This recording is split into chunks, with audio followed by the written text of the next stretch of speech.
Hello friends, welcome to current affairs now. आज है 19 मार्च 2024 और आज हम डिस्कस करेंगे 19 मार्च के द हिंदू न्यूज़पेपर को। तो चलिए स्टार्ट करते हैं। सबसे पहले हम देखने वाले हैं मैपिंग, और मैपिंग में है आज है पेरू। पेरू कंट्री को आज हम देखेंगे। पेरू साउथ अमेरिकन कॉन्टिनेंट में स्थित एक कंट्री है जो साउथ अमेरिका के वेस्टर्न साइड में स्थित है। इसकी बॉर्डरिंग कंट्रीज हैं, 5 कंट्रीज जो साउथ अमेरिका में ही स्थित है, और इसका वेस्टर्न जो बॉर्डर है वो पैसिफिक ओशियन को टच करता है। और जो 5 ये कंट्री हैं, इसको अगर हम क्लॉकवाइज में देखें तो नॉर्थ डायरेक्शन से हम शुरू करेंगे। पहली कंट्री है इक्वाडोर, जो इसको नॉर्थ डायरेक्शन से टच करती है, इक्वाडोर। फिर कोलंबिया, फिर है ब्राज़ील, उसके बाद आती है बोलीविया, और लास्ट में साउथ डायरेक्शन में इसको बॉर्डर करता है चिली। तो पेरू की ये 5 कंट्रीज़ हो गई: इक्वाडोर, कोलंबिया, ब्राज़ील, बोलीविया और चिली। ये 5 बॉर्डरिंग कंट्री और वेस्टर्न साइड से ये पैसिफिक ओशियन को टच करता है। पेरू की कैपिटल है लीमा। और अगर हम साउथ अमेरिकन कॉन्टिनेंट की बात करें तो पूरे साउथ अमेरिकन कॉन्टिनेंट में केवल 2 ही ऐसी कंट्री हैं जो किसी भी ओशियन से बॉर्डर शेयर नहीं करती, यानी कि इंटरकॉन्टिनेंटल कंट्री हैं, लैंडलॉक कंट्री हैं। और वो कंट्री हैं बोलीविया और पैराग्वे। ये 2 कंट्री हैं जो किसी भी ओशियन से बॉर्डर शेयर नहीं करती है। बाकी सारी साउथ अमेरिकन कंट्रीज़ कहीं न कहीं किसी न किसी ओशियन को टच करती है। और पेरू की अगर हम बात करें तो पेरू इक्वेटर से पास करता है, यानी इक्वेटर पेरू के नॉर्थ डायरेक्शन से को कट करते हुए जाती है। यहाँ पर नॉर्थ साइड में इक्वेटर पेरू को कट करती हुई जा रही है। तो पेरू इक्वेटर पे स्थित कंट्री है। ये भी एक इम्पोर्टेंट क्वेश्चन बन सकता है एग्जाम्स में। नेक्स्ट न्यूज़ है इलेक्शन कमीशन, जो आने वाले लोकसभा चुनाव हैं उनकी तैयारियों में लगा हुआ है, और उससे रिलेटेड काफ़ी सारी पोस्टिंग और ट्रांसफ़र, जो डीजीपीज़ हैं, होम सेक्रेटरीज़, उनका transfer election commission of India के द्वारा किया गया। अब यहाँ पर सबसे ज़्यादा इम्पोर्टेंट है एग्ज़ाम के लिए इलेक्शन का अनाउंसमेंट, जो इलेक्शन कमीशन ऑफ इंडिया ने किया है। उसके साथ ही मॉडल कोड ऑफ कॉन्डक्ट पूरे देश में इफ़ेक्टिव हो जाता है। तो मॉडल कोड ऑफ कंडक्ट के बारे में हम देख लेते हैं, जो एक इम्पोर्टेंट पॉइंट बनता है। मॉडल कोड ऑफ कंडक्ट एक तरह के सेट ऑफ कंडक्ट्स हैं, सेट ऑफ नॉर्म्स और प्रिंसिपल्स हैं, जो गाइड करते हैं पॉलिटिकल पार्टीज और उनके कैंडिडेट्स को ड्यूरिंग इलेक्शन। और कैंडिडेट्स के द्वारा द्वारा जो भी बात कही जाती है, जो भी दावे किए जाते हैं, पार्टीज के द्वारा जो भी मैनिफेस्टो लाया जाता है, वो सारे इस मॉडल कोड ऑफ कंडक्ट के अकॉर्डिंग होने चाहिए। It evolve with the consensus of political parties to abide by principle embodied in the said code of conduct. और ये जो भी सेड कोड ऑफ कंडक्ट हैं, मॉडल कोड ऑफ कंडक्ट में जो आते हैं, इनको इनको लेकर सारे पॉलिटिकल पार्टीज के द्वारा इनको फॉलो किया जाना चाहिए लेटर और स्पिरिट में। इलेक्शन कमीशन ये इंश्योर करता है कि हर एक पॉलिटिकल पार्टी जो पावर में है और जो ऑपोजिशन है, वो दोनों तरह की political parties in code of conducts को फॉलो करें, जिससे कि जो फ्री और फेयर इलेक्शन है उसको करवाया जा सके। फ्री और fair election of Lok Sabha is the responsibility of election commission under article 324 of Indian constitution. Indian constitution का आर्टिकल 324 है, जो फ्री और फेयर इलेक्शन कराने की जो जिम्मेदारी है, जो रिस्पॉन्सिबिलिटी है, वो इलेक्शन कमीशन ऑफ इंडिया पे देता है। और जो ये कोड ऑफ कंडक्ट हैं, जिन्हें मॉडल कोड ऑफ कंडक्ट भी कहते हैं, इनका ये इंश्योर करता है कि जो ऑफिशियल मशीनरी है वो पार्टी इन पावर के द्वारा इलेक्टोरल पर्पस के लिए मिसयूज ना की जाए। इलेक्टोरल और जो इलेक्टोरल ऑफेंसेस हैं, जो इलेक्शन में होने वाली माल प्रैक्टिसेस है या करप्ट प्रैक्टिसेस है, उनको भी कम करना और ख़त्म करने, प्रिवेंट करने का काम करता है ये मॉडल कोड ऑफ कंडक्ट, और इसको इम्प्लीमेंट किया जाता है इलेक्शन कमीशन ऑफ इंडिया के द्वारा। ये डेट ऑफ अनाउंसमेंट से स्टार्ट हो जाता है और इलेक्शन के रिजल्ट के डेट तक इफेक्टिव रहता है। तो इसकी पहली स्टार्टिंग डेट हो गई date of announcement of election, और लास्ट डेट हो गई रिजल्ट ऑफ लोकसभा इलेक्शन तक ये ऑपरेशनल रहता है। During general election of Lok Sabha, code is applicable through out the country. ये जो कोड ऑफ कंडक्ट होता है, लोकसभा इलेक्शन होते हैं तो उसको पूरे देश में लागू किया जाता है। अगर स्टेट इलेक्शन होते हैं तो उसी स्टेट में ये मॉडल कोड ऑफ कंडक्ट लागू होता है। और अगर किसी कॉन्स्टिट्यूएंसी में बाई इलेक्शन होते हैं तो उसी कॉन्स्टिट्यूशन में ये इफेक्टिव होता है। इसका अगर हम इतिहास देखें तो 1960s में केरला स्टेट के असेंबली इलेक्शन में पहली बार वहाँ के स्टेट एडमिनिस्ट्रेशन के द्वारा पॉलिटिकल लीडर्स के लिए कोड ऑफ कंडक्ट लगाया गया, जिसको देखते हुए लोकसभा इलेक्शन 1962 में भी इलेक्शन कमीशन ऑफ इंडिया ने इस तरह के कुछ कोड नेशनल लेवल पे जो लोकसभा इलेक्शन हुए उसमें रिकॉग्नाइज पॉलिटिकल पार्टी और स्टेट गवर्नमेंट के लिए कोड बनाए और उसको इम्प्लीमेंट करवाया। However, to address the issue of corrupt electoral practices, जो भी मसल पावर या मनी पावर 1962 से 1990s तक देखी गई, उनको भी कंट्रोल करने के लिए इलेक्शन कमीशन ऑफ इंडिया ने इन कोड ऑफ कंडक्ट को फिर से रीडिफाइन किया और इनको और भी स्ट्रिंजेंट तरीके से, स्ट्रॉन्ग तरीके से इम्प्लीमेंट करवाया जाए। तो इसके हिसाब से इन कोड ऑफ कंडक्ट को लगाया गया और इसको पहले इलेक्शन कमीशन ऑफ इंडिया जो पूरे देश भर में ये कोड ऑफ कंडक्ट लगाया जाता था, इनको नॉर्मल कोड ऑफ कंडक्ट बोला जाता था, जिसको रीनेम किया गया 1990s में as model code of conduct. जो हम आज मॉडल कोड ऑफ कंडक्ट की जिसकी बात करते हैं उसका रीनेमिंग 1990s में हुई थी। After 1991 election commission of India ने इन्फोर्स किया नए मीन्स और नए जो नॉर्म्स हैं उनको एमसीसी में लाया गया और इन केस ऑफ वायलेशन इन पे सख्त कदम पॉलिटिकल पार्टीज और उनके कैंडिडेट पे उठाए गए। और 1991 में जब TN session chief election commissioner बने तो उनके द्वारा model of code of conduct को बहुत ही स्ट्रांगली इम्प्लीमेंट किया गया ग्रास रूट लेवल पे, जिससे पॉलिटिकल पार्टी और कैंडिडेट के द्वारा ये जो कानून है, ये जो नॉर्म्स है मॉडल कोड ऑफ कंडक्ट, ये सीरियसली फॉलो किए गए। 2013 के बाद सुप्रीम कोर्ट ने इलेक्शन कमीशन ऑफ इंडिया को डायरेक्ट किया कि जो पॉलिटिकल पार्टीज के इलेक्शन मैनिफेस्टो होते हैं उनमें भी जो बातें पॉलिटिकल पार्टीज लोगों को बताने के लिए डिक्लेयर करती है वो भी कहीं ना कहीं मॉडल कोड ऑफ कंडक्ट के अकॉर्डिंग ही होने चाहिए। कुछ भी अनाप शनाप जो दावे या जो गारंटियां हैं वो नहीं दी जानी चाहिए। तो ये भी 2014 से लागू हुआ। हावेवर काफ़ी ज़्यादा कंट्रोवर्सीज लगती है मॉडल कोड ऑफ कंडक्ट के इम्प्लीमेंटेशन को लेकर। बार बार पर इलेक्शन कमीशन ऑफ इंडिया पे ये क्वेश्चन मार्क लगाए जाते हैं कि इसका जो यूज़ है वो जो पावर में पॉलिटिकल पार्टी है उसके द्वारा इसका मिसयूज किया जाता है और इलेक्शन कमीशन ऑफ इंडिया के द्वारा वो बहुत ही सख्त कदम नहीं उठाए जाते। हवेवर जो 1990s का टाइम था जिसमें TN session election commission of India के चीफ इलेक्शन कमिश्नर थे, उस समय ये जो मॉडल कोड ऑफ कंडक्ट है बहुत ही स्ट्रांग थे, लेकिन उसके बाद इनकी जो इम्प्लीमेंटेशन है वो कहीं ना कहीं डिटेरिएटिंग पाथ पे दिखाई दी जा रही है। ये इसके लिए एक negative point, model code of conduct के इम्प्लीमेंटेशन के लिए नेगेटिव पॉइंट, इसके नेगेटिव साइड मानी जा सकती है।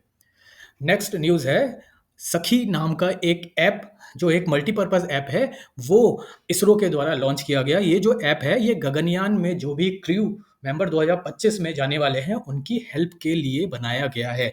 विक्रम साराभाई स्पेस सेंटर और इंडियन स्पेस रिसर्च ऑर्गेनाइजेशन की जो फैसिलिटी थुम्बा तिरुवनंतपुरम केरला में है, उसने मिलके इन दोनों ऑर्गेनाइजेशन ने डेवलप किया एक मल्टीपर्पज़ ऐप जो एस्ट्रोनॉट्स, गगनयान मिशन के एस्ट्रोनॉट को हेल्प करेगा उनकी स्पेस फ्लाइट में और वहाँ पर उन क्रू मेंबर्स के लिए एज ए असिस्टेंट ये जो ऐप है काम करने वाला है। This app will help astronaut on the Gaganyaan space flight mission carry out a range of tasks such as looking up vital technical information और communicating with one another। तो यहाँ पर जो टेक्निकल कैटलॉग्स है जो काफ़ी ज़्यादा बल्कि हो जाते हैं और जिनको गगनयान मिशन में कैरी करना ईजी नहीं है बिकॉज ऑफ ये काफ़ी भारी भी होते हैं और पूरे टेक्निकल कैटलॉग ले जाना पॉसिबल नहीं है। तो इसीलिए ये ऐप डिज़ाइन किया गया है कि कोई भी टेक्निकल क्वेरी हो तो इस ऐप के थ्रू एस्ट्रोनॉट तुरंत वो इन्फॉर्मेशन ऐप से देख सके और जो अपने टेक्निकल क्वेरी हैं उसको क्लियर कर सके। जो स्पेस इसका अगर पूरा नाम हम देखेंगे तो ये है सखी ऐप, जिसका फुल फॉर्म है space born assistant and knowledge hub for crew interaction Sakhi. This will among other things monitor the health of astronaut, help them stay connected with earth and even alert them about their dietary schedule। यानी उनका health भी monitor करेगा ये app, उनको dietary schedule भी बताएगा और उनका जो कनेक्शन है वो अर्थ से कंटिन्यूस रहे इसका भी टेक केयर करेगा। जो विक्रम साराभाई स्पेस सेंटर है उसने डिस्क्राइब किया है इसको as a indispensable assistant to the crew members, जो क्रू मेंबर के असिस्टेंट की तरह ये काम करने वाला है। This Sakhi app will ensure that they have all required data at their finger tip. तो जो भी टेक्निकल कैटलॉग लॉगिंग की जरूरत है, जो भी डिटेल चाहिए, वो ऐप में तुरंत एस्ट्रोनॉट के द्वारा चेक किया जा सकता है। इसरो के द्वारा गगनयान मिशन 2025 के लिए प्लान किया गया है। इसमें अभी रिसेंटली 4 एस्ट्रोनॉट जो इंडियन एयरफोर्स के टेस्ट पायलट होंगे, उनके नाम रिवील किए गए थे प्रधानमंत्री मोदी के द्वारा 27 फरवरी को। तो गगनयान मिशन एक बड़ा माइलस्टोन है इसरो की स्पेस जर्नी के लिए। 2025 में इसको लॉन्च किया जाएगा। इस आर्टिकल में बताया गया है इंडिया और यूएसए के द्वारा tri service exercise tiger Trump start हो गई है। इंडिया में इस बार ये जो एक्सरसाइज है वो हो रही है। ये ट्राई सर्विस एक्सरसाइज है, यानी कि इसमें तीनों सर्विस दोनों कंट्रीज की इन्वॉल्व होंगी। तीनों सर्विस यानी कि आर्मी, एयरफोर्स और नेवी, इन तीनों सर्विस का इन्वॉल्वमेंट है इंडिया से भी और यूएसए से भी। Tiger Trump the tri service humanitarian assistant and disaster relief exercise, ये हार्डर एक्सरसाइज है या humanitarian assistance and disaster relief exercise है इंडिया और यूएसए के बीच। और ये ईस्टर्न सी बोर्ड पे, इंडिया के ईस्टर्न कोस्ट पे 31 मार्च तक कराई जा रही है। 18 तारीख से 17 तारीख से ये 31 मार्च तक होगी। 18 से 31 मार्च तक इसको करवाया जा रहा है। इसका जो एम है वो है developing interoperability for conducting HADR operations and refining SOPs, standard operating जो प्रोसीजर्स है उनको रिफाइन करना to enable rapid and smooth coordination between the forces of both countries. दोनों देश किसी भी ह्यूमैनिटेरियन क्राइसिस की टाइम या डिजास्टर के टाइम दोनों देश बहुत ही कोऑर्डिनेटेड वे में काम कर पाएँ और वो बहुत तेजी से और बहुत स्मूथ तरीके से एक दूसरे के कंट्री में हेल्प कर पाए। इसके लिए एसओपीज जो है, स्टैंडर्ड ऑपरेटिंग प्रोसीजर है, उनको उनके हिसाब से काम किया जाएगा और ये जो एक्सरसाइज है वो की जाएगी एक दूसरे के सपोर्ट के साथ। इस पर्टिकुलर एक्सरसाइज में 2 तरह के फेजेस हैं, एक तो है हार्बर फेज और दूसरा है सी फेज। हार्बर फेज मतलब जो सी हार्बर्स पे, सी के पोर्ट्स पे ये एक्सरसाइज होनी है, और दूसरा फेज में इसको सी फेज यानी समंदर के अंदर ये एक्सरसाइज की जाएगी। दोनों केसेस में ये तीनों सेनाओं के द्वारा मिलके काम किया जाएगा। On the completion of harbour phase the ship would sail for the sea phase, और जिसमें सी फेज में it will undertake maritime, amphibian and HADR operation. तो टाइगर ट्रम्प एक्सरसाइज एक इंपॉर्टेंट एक्सरसाइज है, इंडिया और यूएसए के बीच होने वाली ये एक्सरसाइज है, ट्राई सर्विस एक्सरसाइज है, और ये humanitarian assistance and disaster relief यानी हार्डर एक्सरसाइज की कैटेगरी में आती है। नेक्स्ट न्यूज़ है इंडिया और यूएसए के बीच जो डिफेंस कोऑपरेशन है उसको यहाँ पर बताया गया है। रिसेंट में इंडिया ने जो anti piracy operation Indian ocean में, और स्पेसिफिक हम बात करें तो गल्फ ऑफ ओशियन में जो एंटी पायरेसी ऑपरेशन इंडिया के द्वारा किया जा रहा है, और एक तरह से माना जा रहा है कि in this operation India led to, अभी रिसेंट में India led to surrender of 35 pirates and 17 crew member जो माल्टा कंट्री के शिप पे थे, जिस शिप का नाम था, मर्चेंट शिप का नाम था रूइन, जो पायरेट्स ने कब्जे में ले लिया था अपने, उसको इंडिया के आईएनएस कोलकाता नेवी डिस्ट्रॉयर ने छुड़ाया। तो कहीं ना कहीं ये जो इंडिया का एक डोमिनेंट रोल है इंडियन ओशन रीजन में, और गल्फ ऑफ ओमान में जो हाउथी रिबेल्स के द्वारा अटैक किया गया, इस पूरे सिनेरियो में रोल प्ले किया जा रहा है इंडियन नेवी के द्वारा in conducting anti piracy operation in Indian Ocean region. तो इस पूरे सिनेरियो को लेकर यूएस के secretary of defence Lloyd Austin और इंडिया के जो डिफेंस मिनिस्टर हैं राजनाथ सिंह, उनके बीच डायलॉग हुआ। और इंडिया और यूएसए के डिफेंस रिलेशन की अगर हम बात करें तो इंडस एक्स नाम का एक बायलैटरल इवेंट इंडिया और यूएसए के बीच होता है, जो अभी न्यू दिल्ली में फरवरी महीने में हुआ। इसके अलावा टाइगर ट्रम्प एक्सरसाइज जो हमने पिछले आर्टिकल में देखा, वो इंडिया में स्टार्ट हो गई है, जो एक ट्राइलेटरल एक्सरसाइज है और एक ह्यूमैनिटेरियन असिस्टेंस एक्सरसाइज है। और इसके साथ ही साथ इंडिया और यूएसए के बीच मिनिस्ट्री लेवल पे 2+2 डायलॉग भी ऑर्गेनाइज किया जाता है, जो 2023 में नवंबर महीने में दिल्ली में ही ऑर्गेनाइज किया गया था। तो ये कुछ फैक्ट्स हैं जो इंडिया और यूएसए के जो रिलेशंस हैं उसको शो करते हैं। एक यहाँ पर इंपॉर्टेंट सर्वे से रिलेटेड आर्टिकल है। 50 साल का एक सर्वे किया गया एक ऑर्गेनाइजेशन के द्वारा, और ये एनालिसिस ऑफ रिकॉर्ड सिंस 1970, 1970 के बाद का जो मौसम का ट्रेंड रहा है उसको देखते हुए ये सर्वे किया गया, उसका रिपोर्ट निकाला गया, और ये वार्न करता है कि 1970 के बाद वार्मिंग दिसंबर, जनवरी और फरवरी, इन 3 महीने में जो वार्मिंग है वो बढ़ी है अक्रॉस द कंट्री। करीब 2.3 डिग्री सेल्सियस जो टेम्परेचर है वो बढ़ा है। Manipur records biggest jump in temperature in winter month. तो इंडिया में विंटर के महीने में जो दिसंबर, जनवरी और फरवरी विंटर के महीने इंडिया में माने जाते हैं, इन महीनों में पिछले 50 साल में 1970 के बाद टेम्परेचर लगातार बढ़ते हुए दिखाई दिया है। Indian states has been gradually registering a withdrawal of spring. Indian states में इन विंटर मंथ्स में नॉर्मल विंटर का महीना और स्प्रिंग का मंथ रहता है, जिसे बसंत ऋतु कहते हैं। तो पिछले 50 सालों में बसंत ऋतु का जो टाइम पीरियड है वो धीरे-धीरे कम हुआ है। स्प्रिंग का जो ये टाइम है वो कम हुआ है। A period of relatively benign weather between the winter of January and scorching summer of April. 50-year analysis of meteorological record suggest. 50 साल के रिकॉर्ड ये बताते हैं जो बसंत ऋतु होती है ये विंटर और जनवरी, विंटर का जो वेदर होता है और जो जनवरी के बाद जो गर्मी का वेदर होता है उनके बीच का एक ट्रांजिशन पीरियड होता है और काफ़ी प्लीजेंट मौसम होता है बसंत ऋतु। तो ये जो प्लीजेंट मौसम है 3 महीने का, दिसंबर, जनवरी, फरवरी, ये इसका टाइम पीरियड लगातार कम होता हुआ जा रहा है और विंटर से एब्रप्ट चेंज ऑफ टेम्परेचर देखने को मिल रहा है पिछले 5 दशकों में, और कुछ सालों में तो ये एब्रप्ट चेंज बहुत ज़्यादा बढ़ गया है। ये जो रिसर्च है ये की गई एजेंसी क्लाइमेट ट्रेंड के द्वारा और ये बताती है कि दिसंबर, जनवरी, फरवरी which are considered as winter month, इनके रिगार्डिंग ये स्टडी की गई है।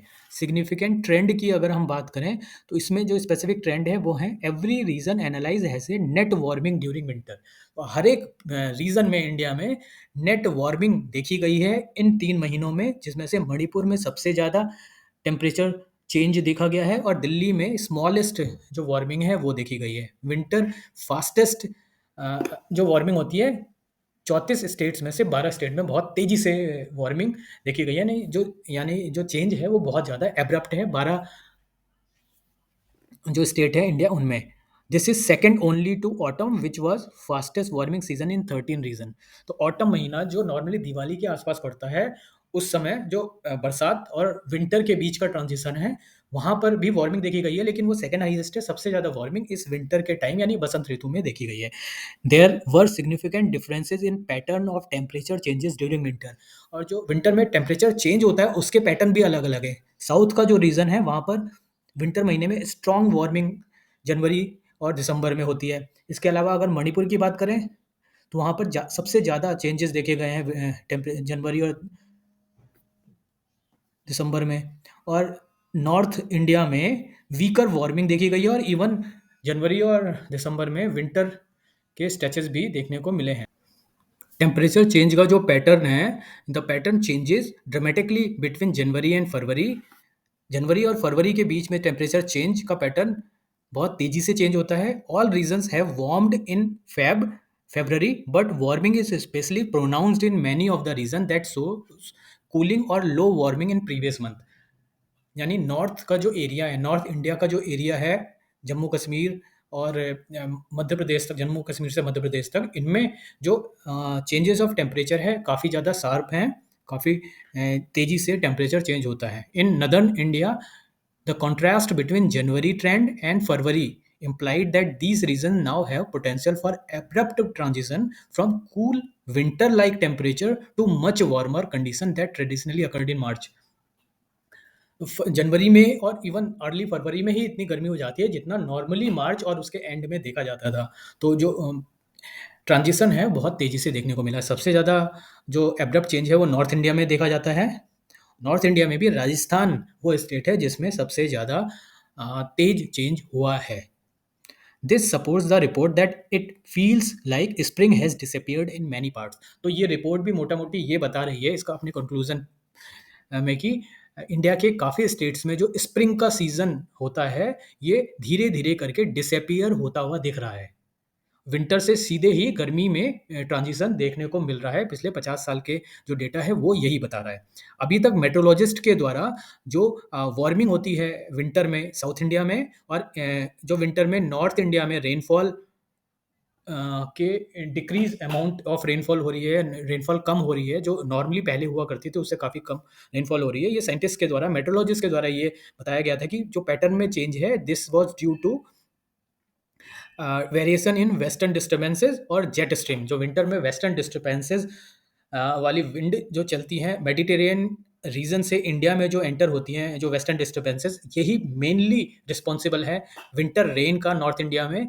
इनमें काफ़ी वेरिएशन देखा गया है, और जो जेट स्ट्रीम है उनमें भी वेरिएशन देखा गया है, जिसकी वजह से जो मॉइस्चर है और जो रेनी सीजन है, विंटर के रेन है, वो काफ़ी कम हुई हैं। और इससे विंटर रेन में मॉइस्चर के डिक्रीज होने से जो विंटर का टोटल टाइम पीरियड है, वो ट्रांजिशन का टाइम पीरियड काफ़ी कम होता हुआ दिख रहा है।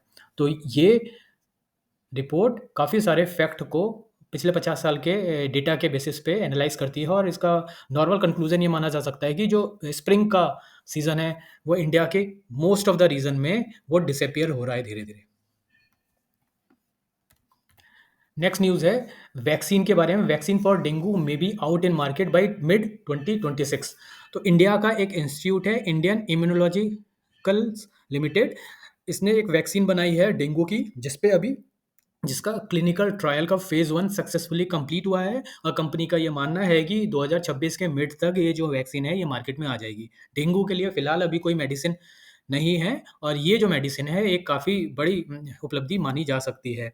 इसका जो सेकंड और थर्ड फेज के ट्रायल हैं, ये एक्सपेक्टेड है कि जल्दी स्टार्ट होंगे। आईआईएल या इंडियन इम्यूनोलॉजिकल लिमिटेड ये होली ओन्ड सब्सिडरी है नेशनल डेयरी डेवलपमेंट बोर्ड का, जिसको 1982 में एस्टेब्लिश किया गया था। नेशनल डेयरी डेवलपमेंट बोर्ड 1982 में एस्टेब्लिश हुआ था, और इसकी होली ओन्ड सब्सिडरी है इंडियन इम्यूनोलॉजिकल लिमिटेड, जो इस वैक्सीन पे काम कर रहा है, जिसने ये वैक्सीन बनाया है। इससे पहले ये जो इंस्टीट्यूट है, इसके द्वारा जनवरी महीने में 2024 में ही हेपेटाइटिस ए के लिए एक वैक्सीन लॉन्च की गई, जिसका नाम है हेविसियोर। हेविसियोर वैक्सीन हेपेटाइटिस ए के लिए लॉन्च की गई, और डेंगू के अलावा दो और वैक्सीन डिजीज से रिलेटेड वैक्सीन पे ये कंपनी काम कर रही है, और ये वैक्सीन डेवलप की जा रही है जिका वायरस के लिए, और क्यासानुर फॉरेस्ट डिजीज के लिए भी वैक्सीन बनाई जा रही है इस ऑर्गेनाइजेशन के द्वारा। अगर हम डेंगू की बात करें तो फॉर डेंगू कंपनी को जो स्ट्रेन मिला है वो मिला है नेशनल इंस्टीट्यूट ऑफ वायरोलॉजी से, और नेशनल इंस्टीट्यूट ऑफ वायरोलॉजी किसी भी वैक्सीन से रिलेटेड जो स्ट्रेन है वो प्रोवाइड करने का काम करता है। नेशनल इंस्टीट्यूट ऑफ वायरोलॉजी एक इंपॉर्टेंट इंस्टीट्यूट है जो आईसीएमआर के अंतर्गत काम करता है, और ये पुणे में सिचुएटेड है। National institute of virology situated at Pune. जिका वायरस और क्यासानोर फॉरेस्ट डिजीज के लिए भी वैक्सीन आईआईएल डेवलप कर रहा है। ये जो वायरस है ये पहली बार 1957 में, क्यासानोर डिजीज का जो वायरस है 1957 में कर्नाटका के फॉरेस्ट में पाया गया था। उसके बाद जब इसकी रिपोर्टिंग के बाद करीब 400-500 इससे इन्फेक्टेड केसेस हर साल देखने को मिले हैं। जो ट्रांजिशन है ये ह्यूमन में इस वायरस का जो transition normally infected ticks bite की वजह से होता है, या फिर किसी इन्फेक्टेड एनिमल के कांटेक्ट में, ह्यूमन के कांटेक्ट में आने की वजह से होता है। नॉर्मली इसमें जो एनिमल है ये है डेड मंकी। तो मंकी, सिक या डेड मंकी के कांटेक्ट में अगर कोई ह्यूमन बीइंग आएगा तो ये जो कैसोनोर फॉरेस्ट डिजीज है वो ट्रांसमिट होती है, इसलिए इनको जूनोटिक डिसीज भी कहते हैं। जूनोटिक डिसीज वो डिजीज होती हैं जो एनिमल से ह्यूमन में ट्रांसफर होती हैं। तो ये इंपॉर्टेंट है। यहाँ पर डेंगू वायरस से रिलेटेड जो वैक्सीन है उसको डेवलप किया जा रहा है आईआईएल के द्वारा, और 2026 तक ये जो वैक्सीन है वो मार्केट में आ जाएगी। नेक्स्ट न्यूज़ है Bangalore is facing shortage of 500 mld of water, ऐसा कर्नाटका के चीफ मिनिस्टर के द्वारा बोला गया। पिछले कुछ दिनों में भी काफ़ी न्यूज़ थी कि बेंगलोर में एक बड़ा वाटर क्राइसिस देखने को मिल रहा है। Karnataka chief minister Siddaramaiah has said कि Bangalore is facing shortage of 500 million litres per day of water, और स्टेट गवर्नमेंट इसको लेकर काफ़ी मेजर्स ले रही है। बेंगलोर सिटी को 2600 mld ऑफ वाटर की डेली रिक्वायरमेंट होती है, जिसमें से 1450 mld कावेरी से अभी करंटली वाटर लिया जा रहा है, और उसमें 650 जो mld वाटर है वो ग्राउंड वाटर से आ रहा है थ्रू बोरवेल। उसके बावजूद 500 mld का जो शॉर्टेज है वो पड़ रहा है। मेनली जो प्रॉब्लम है बेंगलोर में वो आउटर एरियाज में है, क्योंकि वहाँ पर कावेरी से पानी या वाटर फेड करने का जो इंफ्रास्ट्रक्चर है वो प्रॉपरली डेवलप नहीं हो पाया है, और इससे रिलेटेड एक जो जो इंफ्रा डेवलपमेंट का काम है, वो किया जा रहा है और ऐसा कहना है कि this outer area will also get water from Kaveri this June after Kaveri stage 5 is commission. तो जो इंफ्रास्ट्रक्चर रेडी होने के बाद जो आउटर एरिया है बेंगलोर के, जहाँ पर सबसे ज़्यादा वाटर क्राइसिस की कंडीशन है, वहाँ पर कावेरी वाटर के पहुँचने के बाद ये जो प्रॉब्लम है वो सॉर्ट आउट की जा सकती है, और उम्मीद है कि जून महीने तक ये किया जाएगा। तो काफ़ी इंडिया के सिटीज़ में जितनी ज़्यादा गर्मी गर्मी जैसे-जैसे पास आती है, तो वाटर क्राइसिस की कंडीशन देखने को मिली है। वाटर की जो प्रॉब्लम है, वो एक्सट्रैक्शन ऑफ ग्राउंड वाटर का बहुत एक्सेसिव एक्सट्रैक्शन जो हो रहा है, उसकी वजह से भी ये भी एक बड़ा रीज़न है, जिसके कारण वाटर लेवल जो ग्राउंड है, वो काफ़ी कम हो गया है। तो यहाँ पर कावेरी का वाटर अगर आउटर रीजन में पहुँच जाएगा, तो बेंगलोर की जो प्रॉब्लम है काफ़ी हद तक सॉल्व हो सकती है।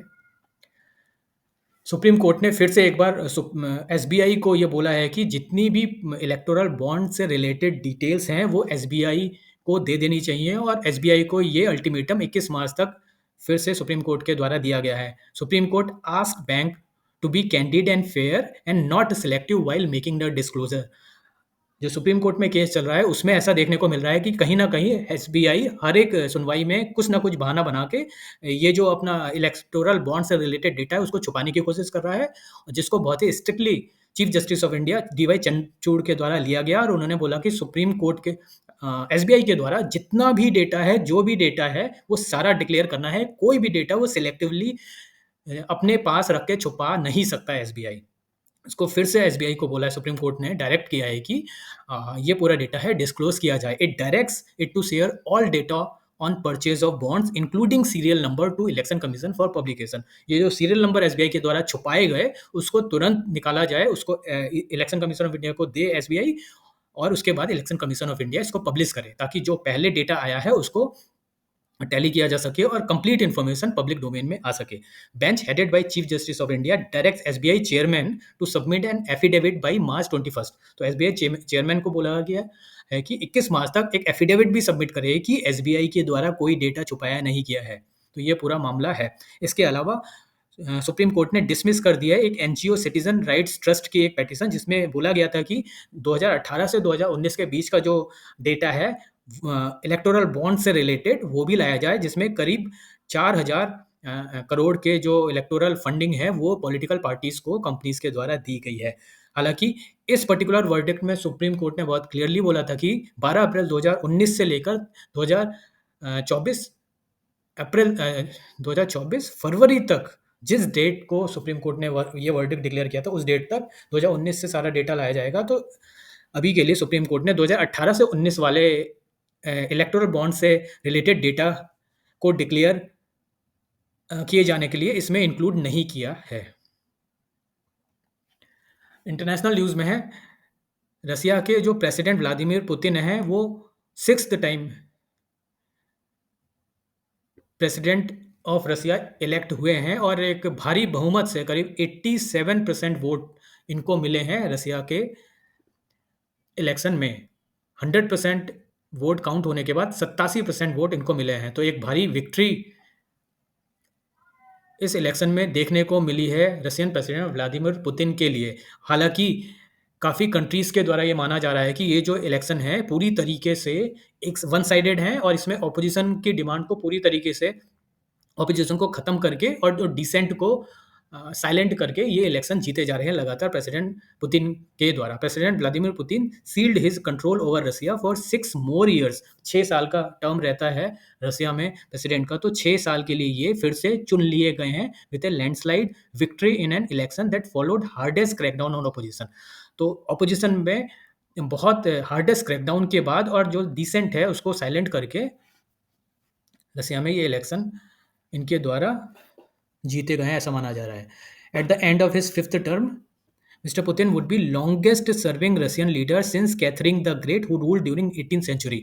तो अभी तक के सबसे ज़्यादा टाइम तक रूल करने वाले या सबसे ज़्यादा टाइम तक रहने वाले प्रेसिडेंट बन गए हैं व्लादिमीर पुतिन रसिया के। इससे पहले 18th सदी में Catherine the Great Russian leader थी, जो सबसे लंबे टाइम तक रही थी, लेकिन उसके बाद अब ये 5th टर्म के बाद पुतिन सबसे लॉन्गेस्ट सर्विस प्रेसिडेंट बन गए हैं।